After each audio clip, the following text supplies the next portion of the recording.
Good morning and welcome to Radio Ulster's Consumer Programme on your behalf. I'm Linda McCauley, and this morning, flights and fraud. Are you booking a holiday online? Are you sure that the website you're using is legitimate? And do you maybe end up paying more for a family holiday because you have to pay to sit together? Let me know if that's the case. Plus a new travel app that gives you advice and information for the country you're in and in the local language. How useful is that?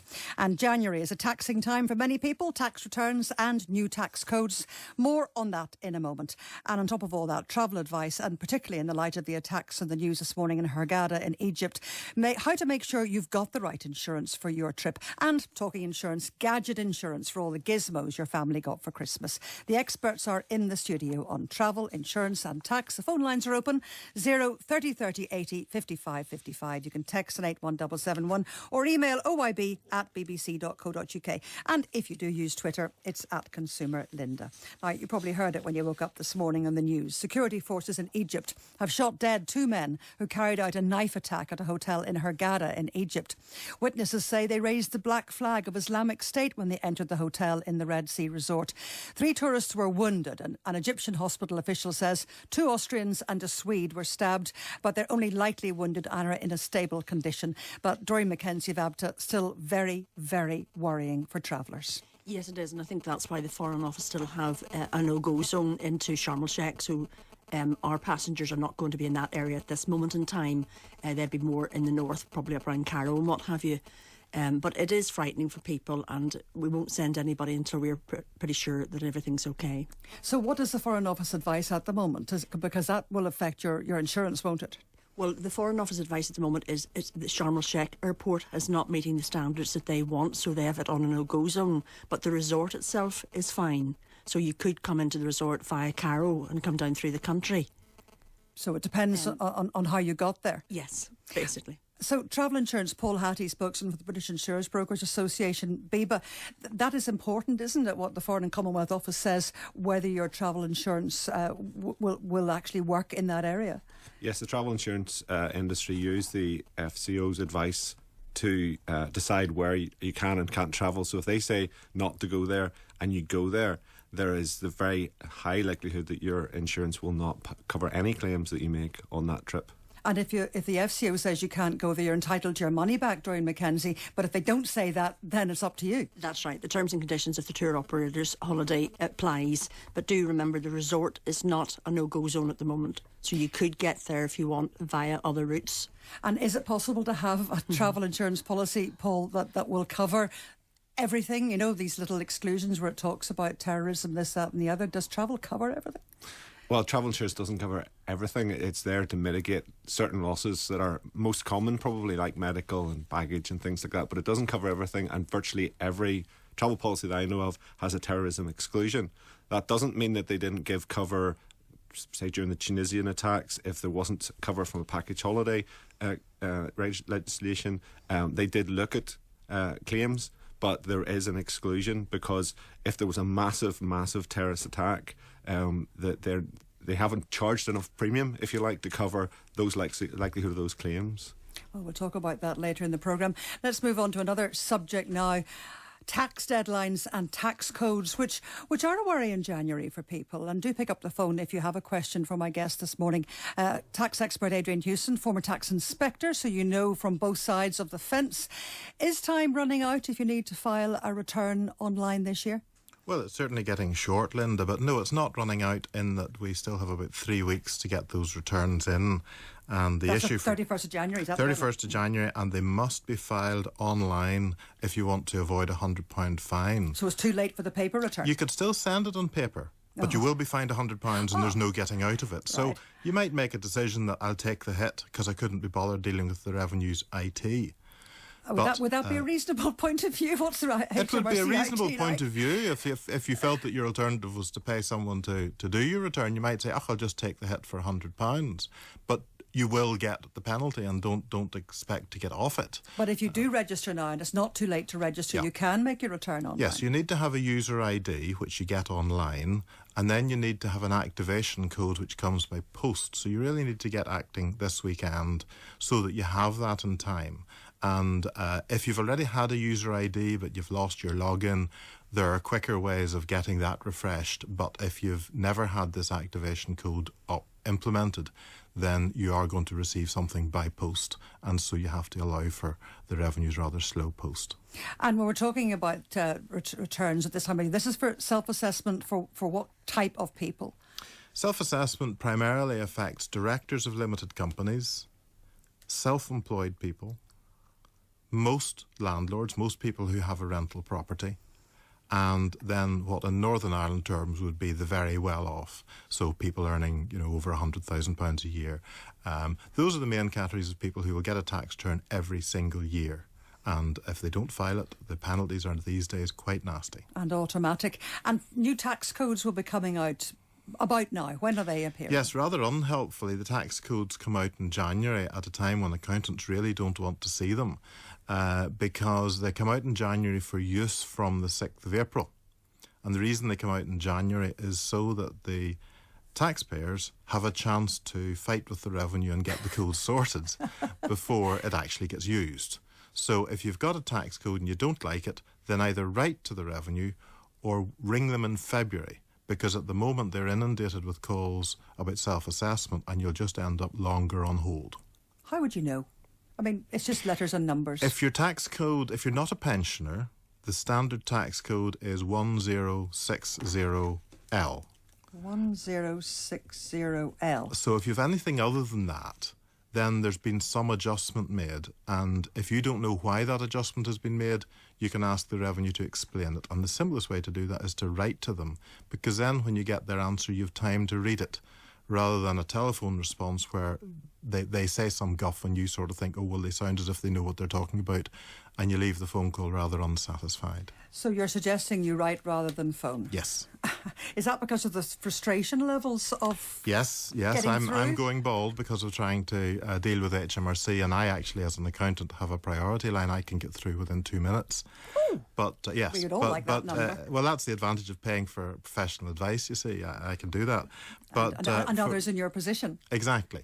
But individuals have to go onto the normal telephone line, and which recently surveyed that they're waiting sort of half an hour to 1 hour 20 minutes particularly to get at this through. time of year. Yes. Well, I did read just in the last month or so that HMRC is announcing a modernisation programme in Northern Ireland, a new modern regional centre. That I suspect means just one centre and fewer offices. What does it really mean? It does, yes. I mean, I used to work in tax offices in Ballymena and Coleraine, and it's very sad to see that they will no longer be operational. All the staff will be in Belfast over the next couple of years. Yes, there's a time scale here of Newry, Coleraine, Craigavon, Enniskillen, all the Belfast ones, Lisburn and Londonderry, from starting 2016 up till 2021. So that's what that modernisation Yes. and... you could call it cost cutting. New fit for purpose. So it'll all be phone then?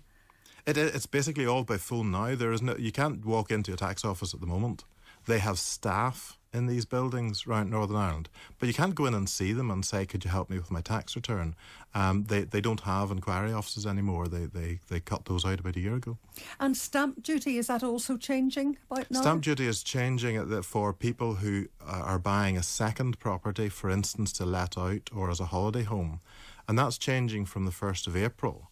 So if you like buying properties to let out, or if you're buying a holiday home, get the deal completely through by the 31st of March, and you'll save yourself quite a lot of stamp duty, because any property over £40,000 will be hit with a 3% stamp duty.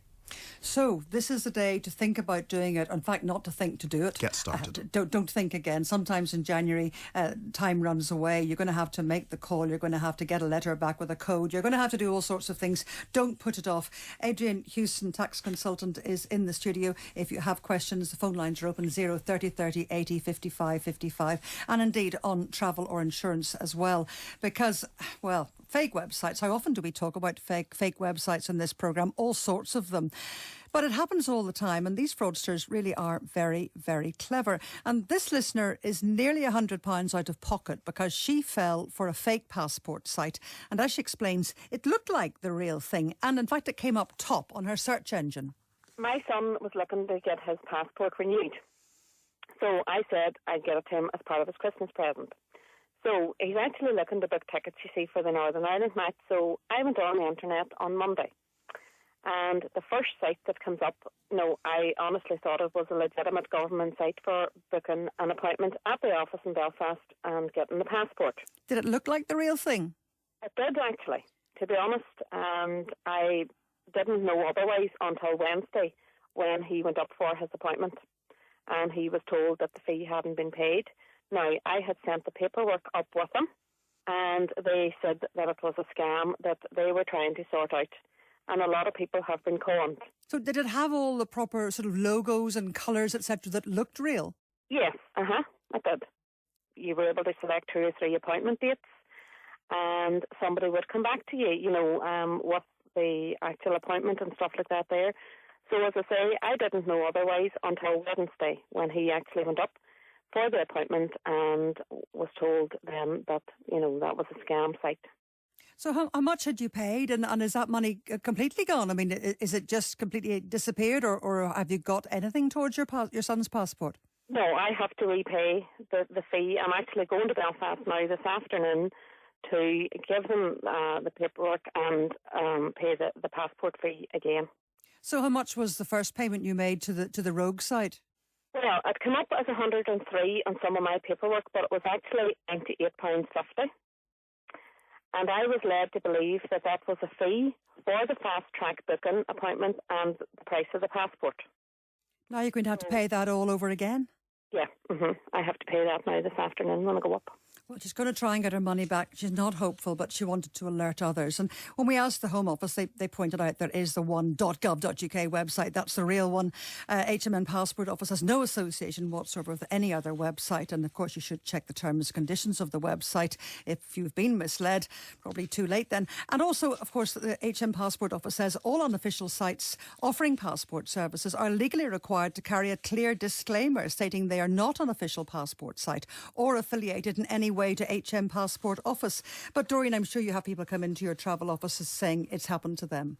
Yes, within ABDA, our association, we have noticed a definite trend, an increase, and we've actually been that concerned about it that we have just recently drawn up on, and anybody can go to the ABDA website and have a look at it, of warnings for people, because these scammers are getting really, really good, and we've put in things like that if you see holiday prices or flight prices that are extremely cheaper, much cheaper than their competitors, then query that. That so will let you're you seeing know. Fake travel holiday We're websites saying, as yes, well as passports? Yes, we're seeing it right across the whole travel spectrum. It's not just the passports, but it's websites trying to sell holidays, all sorts of scams of any sort, people trying to get, and they look very authentic. The things you should look out for really is if the logos for certain credit cards or associations look a bit fuzzy, then that should give you a bit of an indication there's something not quite right.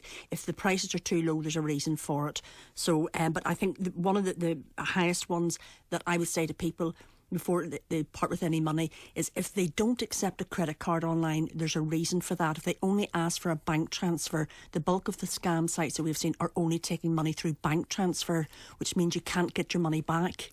And of course, it's significant if it's not over £100, because that means a credit card company is not going to help you under joint liability. Yeah. So there are signs, but people get fooled because they look like the real thing. Yes. They've got the colours, they've got the sort of logos, and you see what you expect to see. So I'm sorry that happened to that woman, and indeed, I know she's going to have to go and pay again. But if you are booking, and there's lots of fake websites out there, there are all sorts of things, do be careful and make sure you don't send your money off into the ether, never to see it again. Doreen, thank you. Still to come on your behalf after 10, a new tool that puts free advice in your pocket, and all you have to do is ask. Do you want to be rerouted to your destination? Do you want a refund? It tells you what you can ask for, and if you're in a foreign country and you need to get that across to the person you're talking to, it will actually translate it into that language that you choose as well. How to get it and more on travel, tax and insurance after the news. Stay with me. It's now 10 o'clock. On 92 to 95 FM and 1341 medium wave. This is BBC Radio Ulster. And with the BBC News at 10 o'clock, I'm Tina Campbell. Good morning. The German Chancellor Angela Merkel has for the first time said she'd support a change in the law to make it easier to deport migrants who commit crimes. It follows a wave of attacks against women in Cologne on New Year's Eve, which were reportedly carried out by gangs of mainly Arab and North African men. 3 tourists who were wounded in a knife attack at an Egyptian hotel are in a stable condition in hospital. 2 suspected militants were shot dead by security forces. Witnesses say the attackers raised the black flag of the Islamic State group when they entered the hotel in the Red Sea resort of Hurghada and wanted to take hostages. Dr. H.A. Hellier, an expert on Egypt, says the attack is a sign of the times. In 2016, I think we just have to realise that there's really no place on this planet that is entirely safe. That's simply the reality. Paris, Cairo, London, different types of threats, but I think that we just have to realise that the world is what it is, and I think particularly over the next year or two, we just all have to have our eyes wide open. The National Lottery's biggest jackpot of £57.8 million is up for grabs tonight. The prize has rolled over 14 times, and if nobody matches 6 numbers, it'll be divided among those with 5 and the bonus ball. The odds of winning are now 1 in 45 million after more balls were added to the game.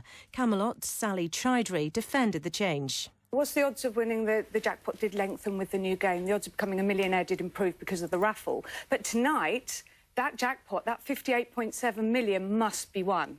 So tonight, we will definitely see 1 or more new millionaires join the 67 millionaires that the game has already generated in the last 3 months since it was changed. Now finally onto the weather forecast with Angie Phillips.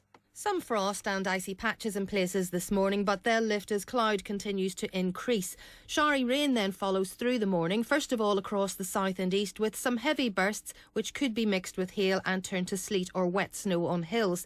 The rain probably not so heavy by the time it reaches the northwest in the afternoon. A cold day with highs of 5 or 6 Celsius. BBC News. BBC Radio Ulster. Travel news. Please take extra care on the roads this morning because of icy conditions in places. Salting of main roads was carried out overnight and is ongoing this morning, but take extra care on minor and untreated roads. We've had reports of black ice in the Greater Belfast area, particularly Lisburn and Carryduff. And looking ahead to tomorrow, motorists should expect delays in Dungiven because of the Derry v Tyrone Dr McKenna GAA match at Owenbeg at 2 o'clock. Diversions will be in place. Aileen Moyna reporting. Travel news on BBC Radio Ulster. And welcome back to On Your Behalf. Linda McCauley here, and still to come, insuring those gadgets, and we've all got so many of them. Are you covered? Have you got enough? Have you paid a high enough premium? Do you need higher premium? Do you need insurance at all? We'll find out, and we'll be returning to more of your tax questions and travel concerns. The phone lines are open 0 30 30 80 55 55 or text 81771. Night of washing machines, a great modern convenience, although at this time of year I can't think when I last got my washing out in the line. There's certainly not much drying with all this rain.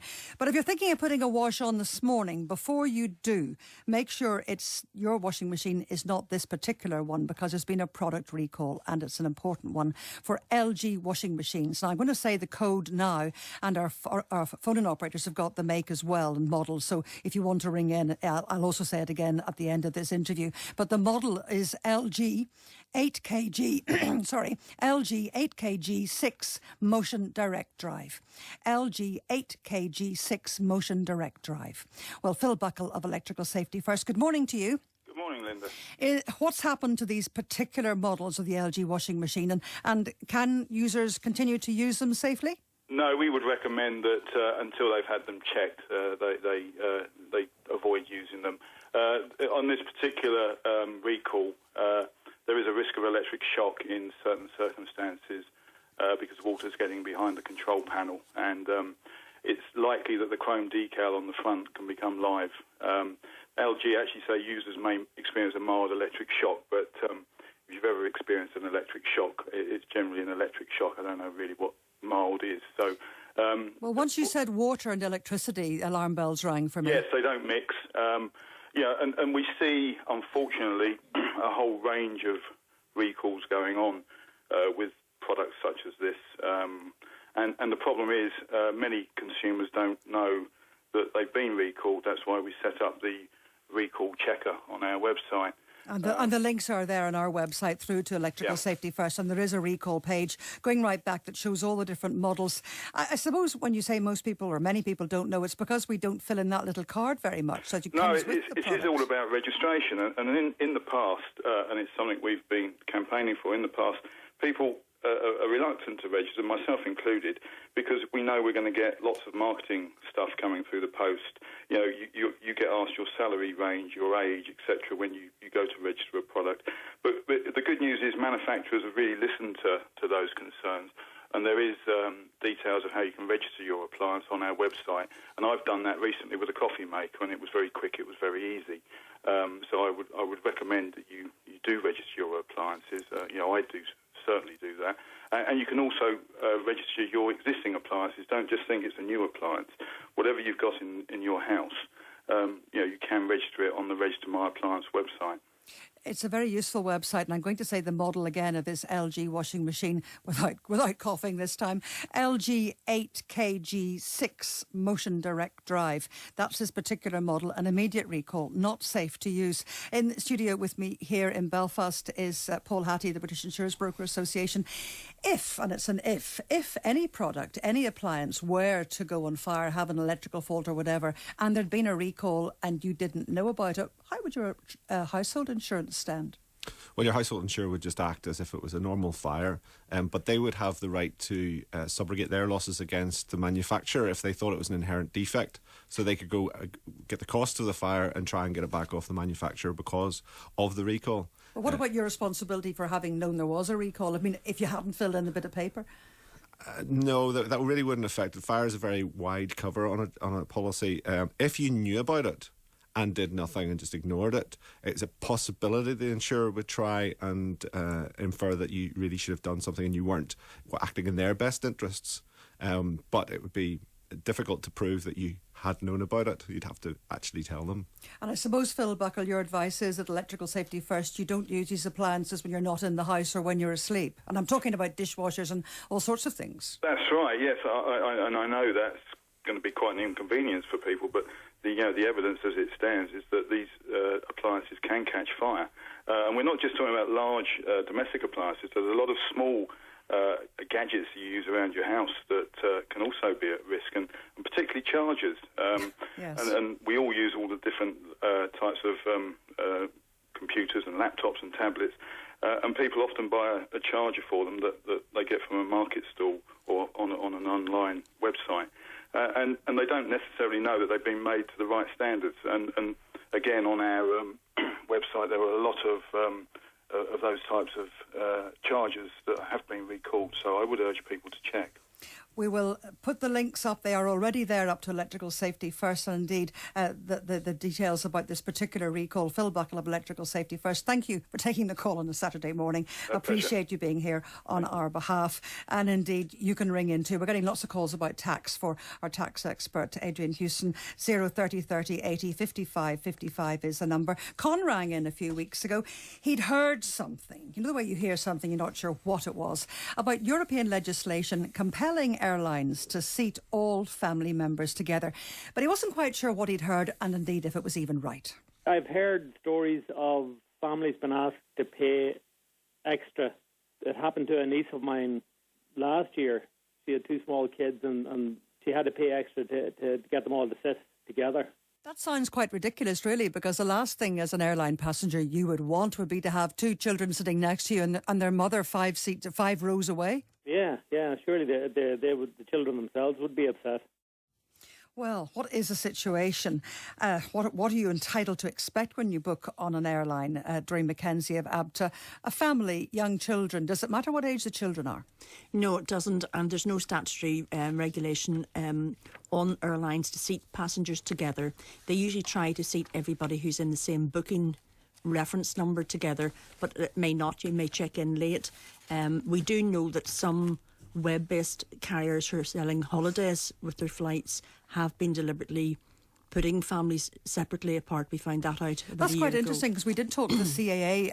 They say that their guidelines state airlines should make every effort to seat children with their parent or guardian, and they make it clear airlines should observe these guidelines regardless of allocated seating charges they may have in place. And they say, you know, children should not be seated in more than the same row and not separated by one aisle. There's all kinds of guidance, but the key is it's guidance. And I know that the European Aviation Safety Agency is going to publish updated guidance later this year, but it's still guidance. Nothing makes it happen, does it? It's only guidance. The only duty of care one is for unaccompanied minors who don't, the no-frills airlines don't carry unaccompanied minors, but mainstream airlines do, and there are specific guidelines there where they need to be careful of who they sit an unaccompanied minor child beside, and that's taken into consideration and does happen. But for others, you have to remember there's a commercial interest there for some airlines to say, well, if they want to sit together, they can pay us more money and we'll put them together, and that's what's driving Well, there's this. a safety issue as well. I mean, you're going to be looking out for your own children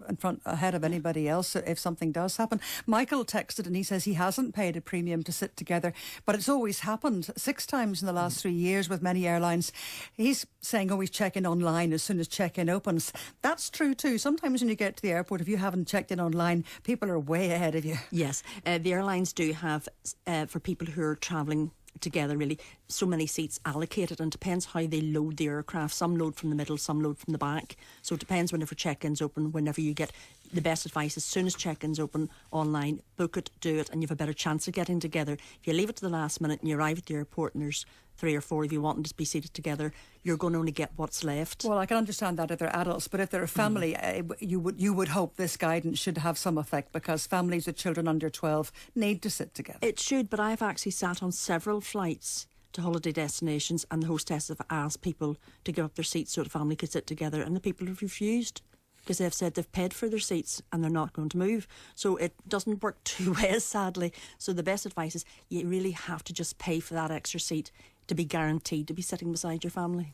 Well, I'd like to know what people think about it. It doesn't certainly seem good enough that that should happen. We're talking about safety. We're talking about... it's not safety because they're all going to be looked after by the hostess on the flight, so there's not a safety issue on it, Linda, but it's more convenience and that you're comfortable and know that you're beside your family. You know that bit where they say, please adjust your mask before you help anybody else? Mm-hmm. I'll not be helping anybody else. I've been looking for my family. Yeah. Bottom line. True, and that's understandable. And that's why I'm saying that you should really, you've no choice. It's just down to commercial. They're actually just trying to charge you more money for you to sit beside who you choose, but you can sit anywhere in an aircraft and will be perfectly safely okay. I do accept that, but certainly my priority would definitely be looking after my own family. Well, is it a money-making device? It is. Pick up the phone. Thank you, Doreen Competitive After, who says yes, it is. 030 30 80 55 55 or text on 81771. Actually, we learned this week of a new way to make sure you know your travel and consumer rights, no matter which European country you are in. The UK ECC, that's the European Consumer Centre, recognises that when people are on holiday, they often don't know their rights. And this little app, it's very clever. It's free. It has information on everything from car rental to flights and ferries, health and shopping, but both in your own language and the language of the country you're in.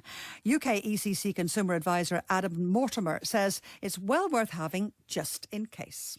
I think it's something which is just a really useful tool, and the European Commission have devised this as a way of someone going on holiday just being able to express if there is a problem to someone who maybe doesn't speak the same language, or even just find out if they have a right to ask for that whilst they're there. And of course you hope not to need it, but the fact you've got it just in case is almost enough, isn't it? Yeah, and I think the fact you should be saying you might not need it, and you probably shouldn't want to need it, but it's free and it's offline, so it's not going to cost you any data charges. So what's the harm in getting it? Because if it's there to help you, use it. Yeah. Well, I have downloaded the app and I have it here in front of me. Describe it to me. It's simple and it's free to download the app, but once you've got it and you click on it, how does it work? I think simplicity is key. I mean, you enter into it and you choose your starting language, and then you go into pretty much the problem straight away. So is it a problem with purchase, car rental, air travel? So you might find yourself using it even before the flight's even taken off. So that's the beauty of it. you then break yourself down to the main complaints. So let's take air travel, for example. If it's regarding a delay, a cancellation, you then click on that button and it breaks it down even further. You know, what do you want the problem to be resolved with? You know, do you want to be rerouted to your destination? Do you want a refund? And then it tells you what you can ask for, and if you're in a foreign country and you need to get that across to the person you're talking to, it will actually translate it into that language that you choose as well. And isn't that wonderful? Because we've Simple. all tried to remember what bits of school French, German or whatever we learned, but it isn't enough for these situations. So No. you've keyed in what language you wanted in, you've keyed in what country you're going to. You can then find the question, find the solution and show it to someone at a travel desk or a hotel desk or indeed even a health issue or a bus. I mean, it's very broad. We've got train, bus, ship, ferry, hotel, health, airplane, car rental, shopping, ordinary shopping and your consumer rights. And it's tailored to that particular country. Yes, yeah. Obviously, the main areas that you need are all in there. It's the kind of thing that once somebody's thought of it and done it, you wonder why they didn't do it before. And I know it's described as an ideal travel companion, a pocket version of an all-in-one legal counsellor and personal interpreter. That's great, and it's ideal because when things go well, you don't need to worry. But when things go wrong, if you've got this on your phone or on your tablet, well, then you've got the resources you need. Yeah, it's just there to, if you need it, it might just get you out of a situation that you don't want to be in, or bridge that language gap if you are unfortunate enough to not have a mutual language to at least get some sort of discussion out of it. And of course you've got all the contact numbers, which is very useful. One of the areas we get a lot of complaints about is about car hire, and I'm just looking at car rental, and it's talking about the different stages. And I should say the advice is really only 3 sentences. It's not a long read. No. It's pretty succinct. But they're saying at the pickup of the car, during use and on return, deliver the car personally, get a written notice that confirms the car being handed back according to an agreement and without new damages. It's kind of stuff that afterwards you wish you'd known. Yeah. You know, you can be thinking that you know everything before you go, and then there's always something that kind of hits you. And of course the law, consumer law in particular, will differ in different countries, will it? Across Europe you have a set level, usually a minimum. Some of the legislation is like a maximum harmonisation, it's called, so everywhere has the same. But generally you will have the same level of protection wherever you go within the EU and Iceland and Norway. That's Adam Mortimer of the European Consumer Centre, and the links to the UK ECC are on our website, and information on how to download that ECC Net Travel app. That's what it's called. You can get it from your app store. Doreen McKenzie of ABTA.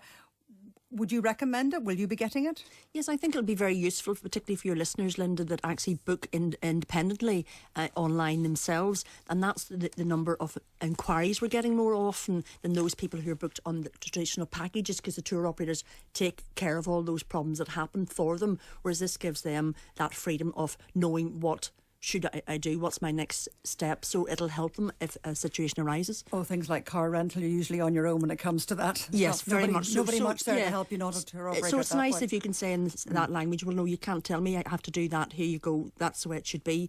So let's see it in action before I pass a final judgment, but I think it's a good step forward. It's a good start, and you can download that from your app store. I'm going to say the model of the washing machine that's been recalled again now, and I'm going to say it again at 10:30, and our phone and operators have it as well. The model of the washing machine that has been recalled is an LG washing machine. The model is LG 8 kilogram 6 motion direct drive. LG 8 kilogram 6 motion direct drive. Phone and operators have it as well, and follow the links from our website to Electrical Safety First, and you can check out your appliances, all your appliances for that matter.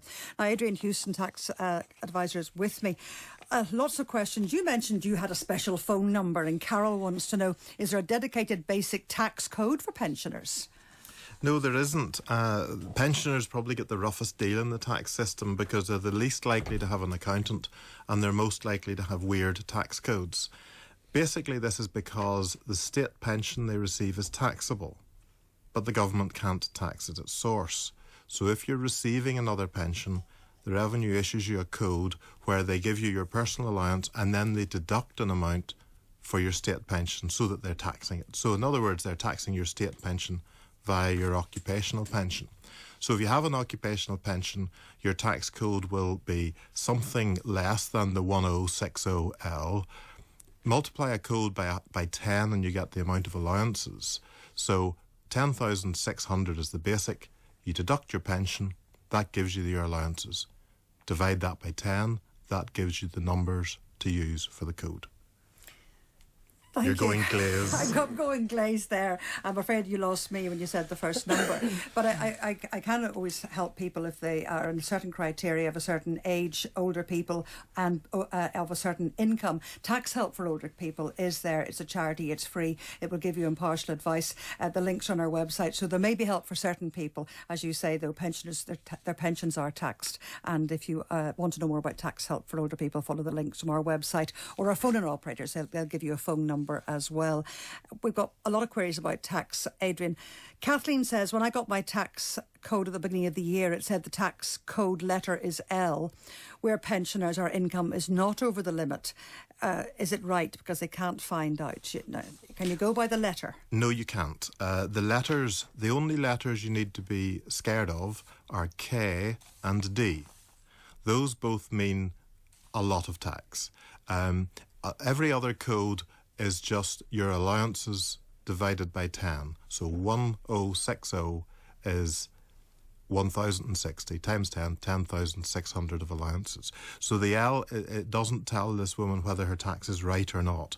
But given she's a pensioner, her code should be well below 1060L because she's getting state pension. And if she's not sure about it, she can either ring the revenue, or I would recommend writing to them and asking them to explain her code. And they've a lovely simple address these days. It's HMRC BX9 1AS. You don't need to put a city or anything else. That's the address, BX9 1AS. But the only thing that is simple. Right. Another question. Raymond, I have a holiday home. I've had it for 10 years. He's asking about this 3% tax you were talking about, stamp duty. Is that what he's asking about? It's what he's asking about. Raymond has no fears that the duty will hit him. However, if he's tempted to sell his holiday home, the buyers will get hit with the duty if they buy it after the 31st of March. So if he's wanting to sell it now. Okay. For now, Adrian, thank you. Many questions still coming in on tax. We'll, of course, get as many in as we can during the programme, 030 30 80 55 55, or text 81771. Just before Christmas, I was talking to the Financial Ombudsman, David Cresswell, and he told me that when it came to gadgets, even his colleagues in the Financial Ombudsman's office were unaware of just how many gadgets they now have. We were just really surprised by how much stuff people have. And even when we lined it up, when we'd say, how much do you think it would cost to buy all that stuff again? People were just way off the mark, really didn't have any idea. And also, increasingly, when we ask people outside the same questions and then go on to, so how would you begin to insure it? Is it insured? People are extremely blurred in their understanding of whether they are insured or whether they need insurance. So are you seeing a rise in complaints about gadget insurance to the Financial Ombudsman Service?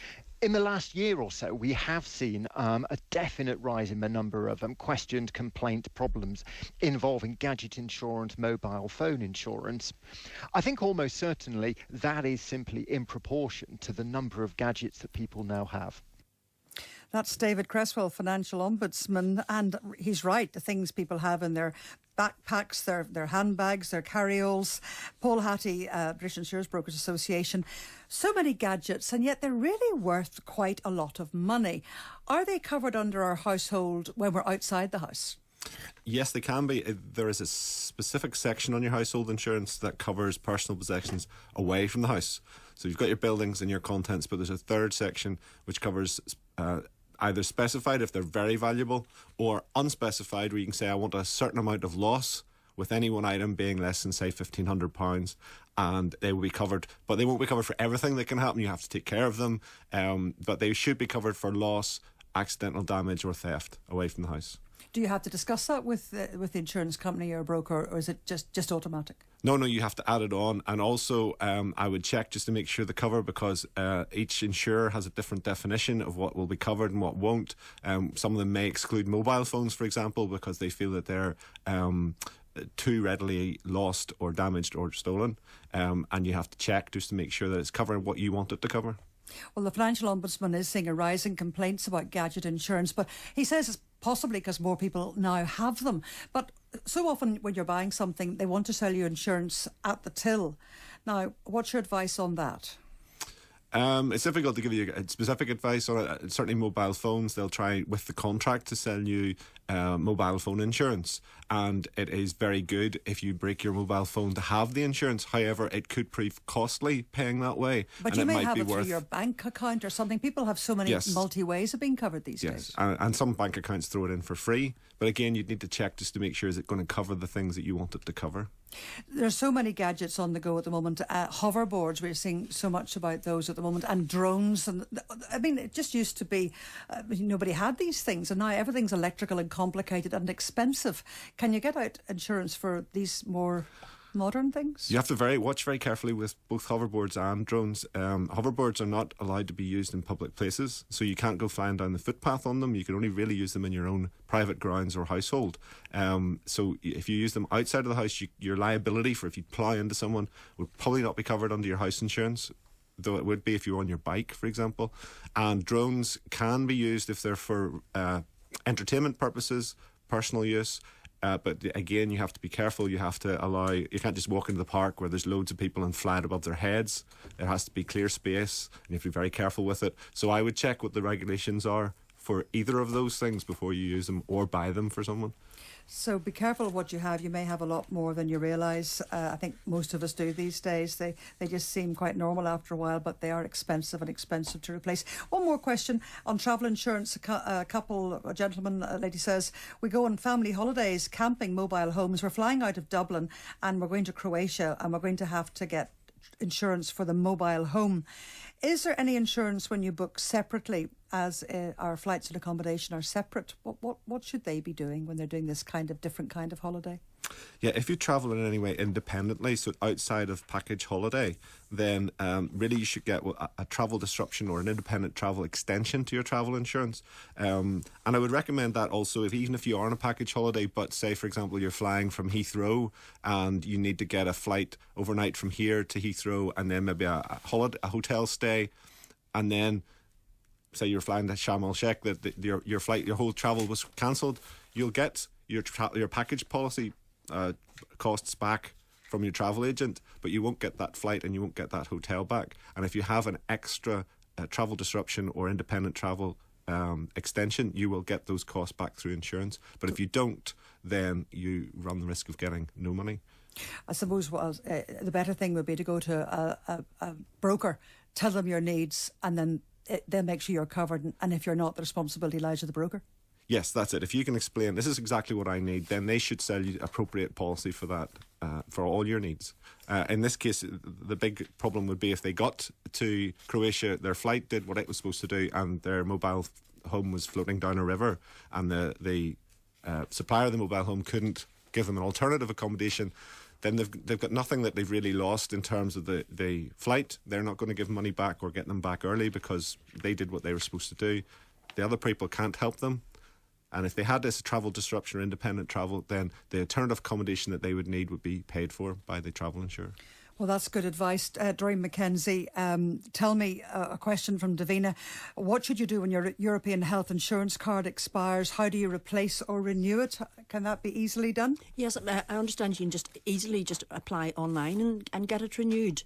And you should carry it with you. It does work alongside your insurance, but it does not replace your insurance. A lot of people sort of think it can. I have that. I don't need anything else.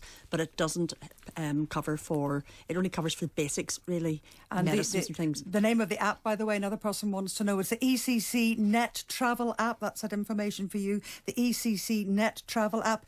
And we're running out of time, Doreen. But before we go, should we be worried about the ESTAs and the visa waiver programme? What kind of passport we have and what kind of chip we have? Yes, the new ruling for ESTAs is from April this year. Your passport passport must have a microchip in it to apply off the ESTA scheme. All passports issued by British Passport Office from October 2006 have that chip in it. So if you're in the last year of your passport and you're going to States, get a new passport earlier. OK, finally, the washing machine is an LG 8 kilogram 6 motion direct drive. There you are. All the information's on the website. Thank you to all my experts this week. So many calls, so many queries. No more time. From the team, Camilla Carroll, Roisin McNichol and me, Linda McCauley. Goodbye.